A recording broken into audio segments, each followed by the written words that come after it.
केंद्रीय स्वास्थ्य मंत्रालय के सूत्रों की माने तो आने वाला जनवरी का महीना काफी महत्वपूर्ण है, खास करके कोरोना के बढ़ते संक्रमण को लेकर। चीन से चला हुआ वायरस अलग अलग देशों से संक्रमित होता हुआ हिंदुस्तान आने की संभावना है। बताया जा रहा है कि इस समय अचानक से केसेस बढ़ेंगे और बहुत सारे लोगों को एक साथ संक्रमित कर सकता है। BF7 के बारे में कहा जा रहा है कि उसको आइसोलेट कर लिया गया है और उसकी जहां तक उसके इन्फेक्टिविटी की बात है तो वो एक साथ 16 लोगों को इन्फेक्ट कर सकता है।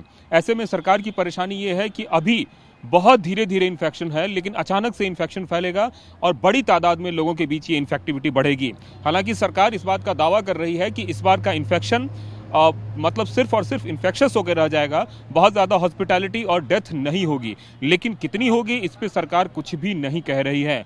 सूत्रों की माने तो आने वाले दिनों में अगले सप्ताह से चीन, जापान, हांगकांग, दक्षिण कोरिया, बैंकॉक, इस तरह के जो देश हैं, इन देशों से आने वाले लोगों के लिए RT-PCR टेस्ट मैंडेटरी होगा। मतलब अगर आप बैंकॉक से आ रहे हैं तो आपको वहां पे आने से पहले 24 घंटे RT-PCR टेस्ट करवा के आना होगा और उसकी रिपोर्ट दिल्ली एयरपोर्ट पे या फिर देश में कहीं भी उतर रहे हैं तो वहां आपको दिखानी होगी, तभी आपको हिंदुस्तान में आने के लिए एंट्री दी जाएगी।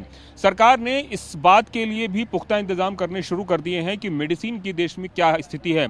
इसके लिए बाकायदा केंद्रीय स्वास्थ्य मंत्रालय में बैठक हुई है और बताया जा रहा है कि फिलहाल देश में पर्याप्त दवाओं की उपलब्धता है और रॉ मेडिसिन खास करके API की भी कहीं कोई कमी नहीं है।